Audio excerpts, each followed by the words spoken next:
저는 신학교 졸업할 때쯤까지도 제자 훈련이라는 것에 대해서 관심이 없었던 사람이에요. 저는 사대체 믿는 집안에서 태어났으니까 전통적으로 목사님들이 목회한 그 목회 문화에 아주 익어버린 사람이고, 그래서 나도 신학교 졸업하면 내가 존경하는 어느 목사님처럼 그렇게 목회해야 되겠다 하는 막연한 생각과 꿈을 갖고 있었지 제자 훈련에 관심 없어요. 그런데 제가 신학교를 졸업하던 1970년도에는 이 페라처치 미니스트리가 한국에서 불티나게 일어나고 있을 때입니다. CCC를 위세스 내비게이터니 IBF니 지금 막 불티나게 일어나, 조이클럽이니 UBF니 그래가 학업마다 열기가 뜨거워지고 있을 때입니다. 그럼에도 관심이 없었어요.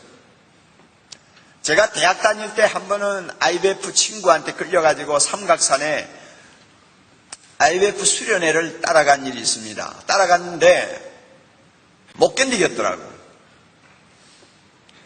그래도 예배를 드리면 좀 점잖하게 앉아서 거룩거룩 하는 찬송부터 시작해가지고 점잖하게 예배를 드리고, 기도를 해도 대표 기도를 하든지 통성을 기도하든지 점잖하게 기도하고, 그리고 목사님을 통해서 설교 말씀을 좀 제대로 듣고 이래야 되는데, 가서 보니까 성경 공부한다는 게 잡담을 하는지 뭘 하는지 둘러 앉아가지고 그냥 시간 가는 줄도 모르고 앉아있고, 그게 하나도 귀에 안 들어오는 거예요. 그 다음에 나중에 공부 끝나고 나서 기도를 하자는데 전부 손잡으라고 그러더니 둘러서가지고는 센텐스 프레어를 하는데, 자비로우신 하나님 하나가 그러면 그 다음에는 오늘 이 시간 우리가 말씀을 공부하게 해주시니 감사합니다 하고 입 딱 다물고 있고, 그 다음에 또 옆에 사람이 또 뭐라고 하고, 이게 무슨 장난을 하나 내겠어. 그리고 가스펠송을 부르는데 두 손을 들고 이러는데 저게 무슨 찬송가냐 이런 식으로 생각하고, 그래가지고요 끌려가가지고는 하룻밤 자고 새벽에 도망 나온 사람이에요. 도대체 관심이 없어요. 그래서요 이 전통에 참 익숙해진 목회자들이 새로운 어떤 이야기를 하면 받아들이지 못하는 데 대해서 제가 이해를 합니다. 사람이 굳어져 버리면요 안 통하는 거예요. 그런데 제가 신학교를 졸업하고 교회 부목사로 있으면서 한 명밖에 남지 아니한 대학부를 맡게 되자 그때 정신이 바짝 들었어요.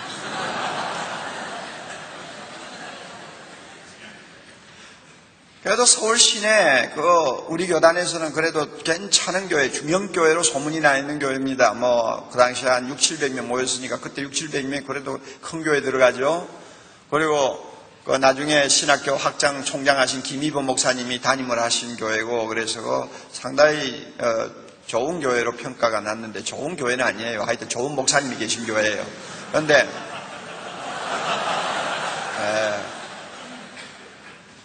제가 참 그 교회 가서 부목사 일을, 전도사면서도 부목사 일을 하면서 나중에 6개월이 지난 다음에 대학부를 좀 맡아달라는 거예요.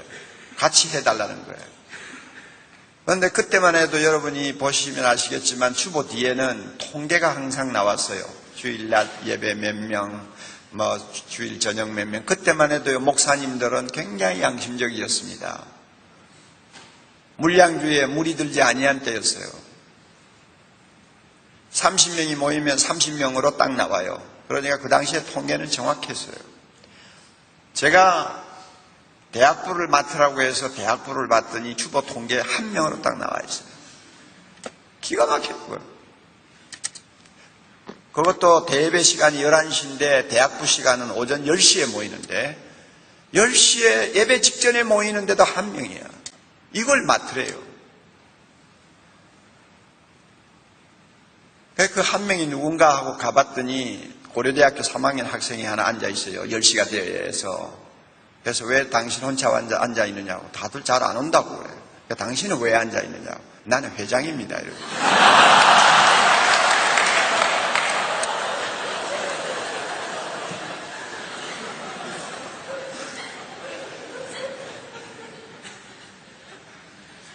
그래서 제가 속으로 감투가 좋기는 좋구나 내가 그랬어요.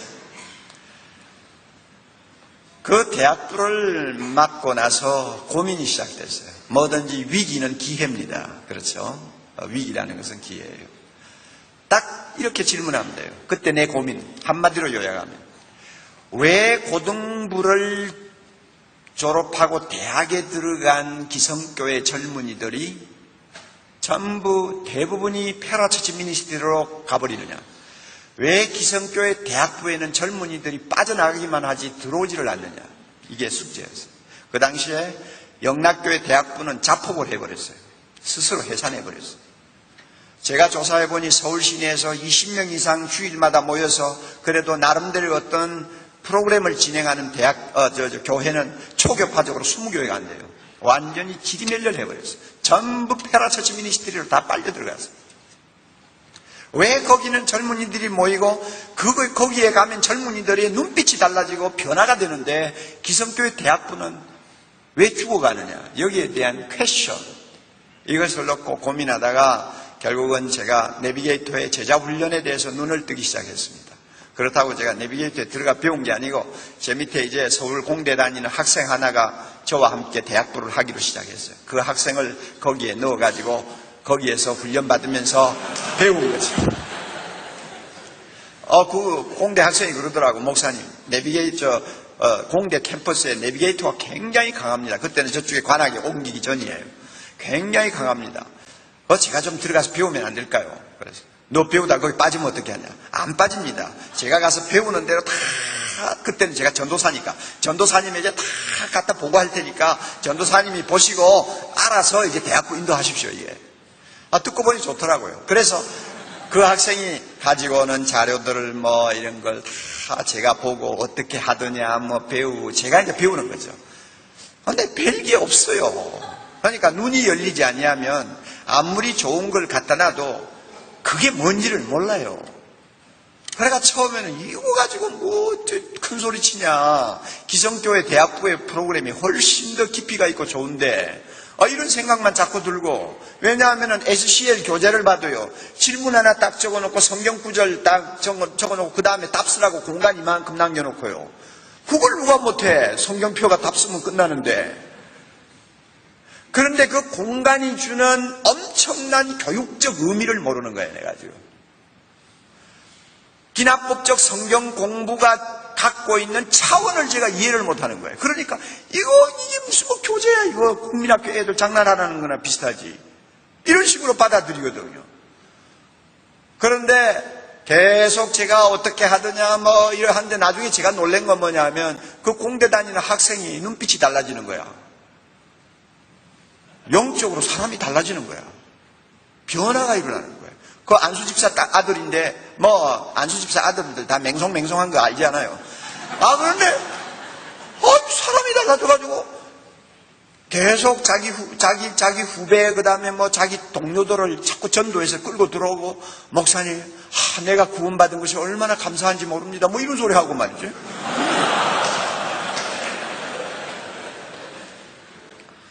이거 참 대단하더라고요. 그래서 제가 이제 참 하나님 앞에 기도하면서 진지하게 검토를 하면서 내가 보지 못하는 것이 뭐냐 하는 것을 찾다가 중요한 3가지를 발견했어요. 기성교회 대학부에는 복음이 없구나. 복음 대신에 교리만 있구나. 기성교회 대학부에는 훈련이 없구나. 사람을 키우는 일이 없구나. 그 대신 회의만 많구나. 임원에다 총회다 무슨 회의만 잔뜩 많지 사람을 키우지를 않아.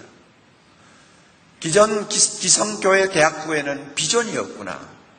비전 대신에 행사만 요란하구나. 내가 이 3가지를 깨달았어. 여기에 눈을 뜨고 내가 목회하는 그 교회와 대학부를 보니까 이게 심각한 상황이라는 걸 발견한 거예요.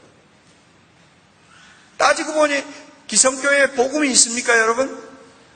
교리는 요란하지만 정말 나를 사랑하사 나를 위하여 자기 몸을 버리신 예수 그리스도를 마음에 모시고 사는 감격과 기쁨이 있습니까? 십자가 앞에서 죄를 고백하고 용서받는 황홀함이 있습니까? 여러분, 주님을 위해서 살겠다고 하는 복음의 감격이 있습니까? 말라버린 지가 오래라고 말이에요. 젊은 애들에게 그게 없어요. 그런데 내비게이터에 가니까 애들의 눈에 눈물이 마르지를 않아요. 복음의 감격 때문에요. 그리고 그곳에는 모였다 하면은 팔로우업, 트레이닝, 디시플린에 그들의 전력을 쏟아서 사람을 키우지 뭐 쓸데없는 회의하느라고 시간 보내지 않아. 헤라처치 미니스트리에는 세계복음화, 하나님의 나라, 이 세상을 그리스도의 나라로 왕국으로 바꾸자 하는 엄청난 비전을 젊은이들에게 계속 심어주는데, 기성교회는 교회 예산 타가지고 금년에는 축구대회, 다음에는 등산대회, 그 다음에는 뭐 친목회, 뭐 이런 식으로 돈 쓸 일만 생각한다고 말이에요. 그러니까 이게요, 안 되는 거예요. 제가 그 사실을 발견하고 대학부가 사는 길은 좀 카피를 하더라도 내비게이터의 정신, 내비게이터의 전략을 내가 배워야 되겠다. 그래가지고 처음에는 막 거기 하는 대로 모방을 해서 제자훈련 시작했어요. 제자훈련 시작했는데 제자훈련 한 10여 명 데리고 1년 반을 했는데 1년 반을 하면서 제일 많이 도전받고 변화된 사람은 바로 옥하는 강도사였어요. 그 학생들하고 같이 은혜 받는데 정신이 없어요.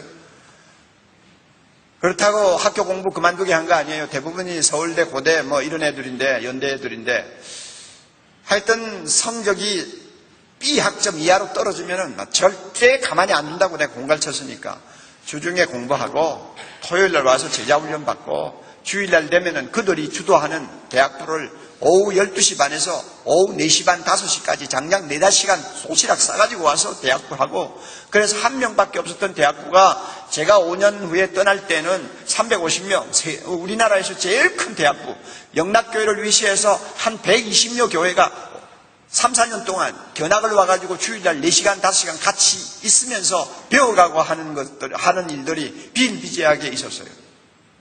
저는 도슨 트로트맨에게 감사를 합니다. 내비게이터를 창설한 도슨 트로트맨. 그는 고등학교밖에 나오지 않는 사람입니다. 그가 예수님을 알고 나서 그는 은혜를 받았어요. 그런데 그가 마태복음 28장 18절 이하의 말씀을 읽을 때 하나님께서 그의 눈을 열어주셨어요. 나는 이 말씀을 수없이 설교로 들었고 초등학교 때부터 신구약 성경을 보고요, 일독을 하고 이독을 한 사람이니까 얼마나 마태복음 28장 많이 봤어요. 그럼에도 불구하고 내 눈은 열리지를 않았어요. 너희는 가서 모든 족속으로 제자를 삼으라 하는 것은 세계를 복음화시키라는 말씀이요, 좀 좁게 이야기하면 전도 열심히 하라는 말씀이라는 것 이상 저는 깨닫지를 못했어요. 그러나 도슨 트로트맨은 이 말씀을 앞에 놓고 하나님의 계시를 다시 받았어요. 단순히 전도하라는 말 아니다. 단순히 세계 복음화 하라는 말이 아니다. 그 이상의 의미가 들었다. 그것이 무엇이냐? 바로 제자도다. 작은 예수 만들려고 하는 주님의 명령이다. 그가 그렇게 깨달았어. 그리고 나서는 그러면은 작은 예수 만드는 것이 어떤 것인가를 알기 위해서 그는 마태, 마가, 누가, 요한 사도행전을 집중적으로 파고들었어요. 아, 예수님은 이런 식으로 제자를 만드셨구나. 그렇다면 나도 그런 식으로 한번 만들어보자. 그래가지고는 샌디에고에 가서 아파트 조그마한 것을 구해서 살면서, 샌디에고는 그 당시에 미국의 군항 아닙니까? 2차 대전 전이니까요. 군항이었어요. 해상에 가서 6개월 동안 배를 타면서 훈련받은 수병들이 휴가를 얻어가지고 샌디에고에 내리면은 그 부두에 가가지고 젊은 수병들에게 전도했어요. 그래가지고 전도받는 사람들을 자기 아파트로 초청을 해가지고 자기와 함께 그 아파트에 살면서 제자훈련을 한 거예요. 예수님처럼 함께 동거하면서 밤낮으로 제자훈련을 한 거예요. 오전에는 말씀을 공부하고 오후에는 함께 시내에 전도하러 나가고 그 다음에 저녁에는 함께 모여서 전도한 간증하고 이런 식으로 하면서 몇 주간 동안 제자훈련을 시켰어요. 그러니까 사람이 다 변하죠. 젊은이들에게 변화가 일어나죠. 그래서 그 수병들이 나중에 휴가 마치고 배를 다시 탈 때는 너 배 타면 내가 너에게 가르쳐 준 대로 너도 해라. 그러니까 그때 뭐 내비게이터가 갖고 있는 그 뭐 수레바퀴라든지 그 다음에 메모리 카드라든지 이런 것들이 조금씩 다 이제 만들어진 거예요. 그걸 들고 배를 타서 수병들이 전도해가지고 배 안에서 성경을 공부하는 그룹들이 생기고 복음이 배 안에 전파되는 역사들이 일어났어요. 그래서 그 선교단체를 내비게이터라고 하는 거예요. 항해사, 배 타는 사람이란 뜻 아니요. 일본이 하와이 진주만을 공습했습니다. 주일날이었죠. 공습이 끝나고 나서 많은 사람이 희생을 당했는데 보니까 수병들 가운데는 한쪽 손에 성경 들고 한쪽 손에 메모리 카드 들고 활짝 웃으며 죽은 시체들이 여기저기 보였어요. 공부하다가 폭격 맞은 거예요. 도슨 트로트맨은 샌디에고 디산에 아침마다 올라가서는 처음에는 미국의 50개 주 지도를 펴놓고 매일 아침 한 주씩 손가락으로 짚어가면서 기도했어요. 주여, 이 미조리주에 예수의 제자들이 벌떼와 같이 일어나게 해 주옵소서. 그 다음 주에는 미시간으로 가가지고 주여, 이 주에 그리스도의 제자들이 벌떼와 같이 일어나게 하옵소서. 50개 주 기도가 다 끝나고 나니까 전 세계의 지도를 들고 올라가서 아침마다 한 나라씩 손으로 짚어가면서 주여, 이 나라의 주님을 위해서 살 수 있는 거룩한 제자들이 구름대와 같이 일어나게 해 주옵소서. 이렇게 기도한 사람이에요. 그 기도가 그대로 응답됐어요. 빌 브라이트, CCC의 빌 브라이트도 도슨 트로트맨에게 배운 사람이에요. 빌리 그레함 크루세이드의 훈련 분과 책임자가 도슨 트로트맨이었어요. 제가 공부를 마치고 서부에서 동부로 3개월 동안 리서치 출입을 했는데 제가 가족을 안 데리고 갔기 때문에 몸이 가벼워서 3개월을 그렇게 돌아다닐 수 있었어요. 콜로라도 스프링스의 글렌에리 안에 있는 그 내비게이터 본부에 가서 한 달을 있었어요. 그때는 이미 도슨 트로트맨은 세상을 떠나고 없었습니다. 이방인이 자기 남편을 회상하면서 자서전을 써서 도스라고 하는 책을 막 출판했을 때입니다. 그래서 제가 그 책을 읽으면서 도슨 트로트맨의 무덤을 올라가서 보면서 50대 초반 중반밖에 되지 않는 젊은 나이에 하나님이 불러가셨지만 그가 뿌린 열매가 얼마나 뿌린 씨앗이 얼마나 대단한 열매를 맺고 있다는 것을 제가 배웠어요. 너희는 가서 모든 족속으로 제자를 삼으라. 그 여러분 본문을 알고 계시죠? 주동사는 제자를 삼으라는 동사입니다. 제자를 삼으라는 것이 주동사입니다. 그 다음에 세 개의 분사동사가 붙어 있어요. 가는 것과 세례 주는 것과 가르쳐 지키게 하는 거예요. 그래서 제자를 만들려면 어떻게 해야 되느냐? 처음에 가서 전도해야 되는 거죠. 전도해서 들어온 사람은 세례를 주어서 정식 교인을 만들어야 되죠. 그 다음에 어떻게 할 거냐? 지킬 때까지 말씀을 가르치는 거예요. 변화될 때까지 가르치는 거예요. 작은 예수가 되어가도록 정확한 목표를 정해주고 신앙생활하게 만드는 거예요. 이게 마태복음 28장의 핵심이에요. 그런데 오늘날 많은 목회자들이 이 말씀을 고달기식으로 생각하고 순종을 안 해요.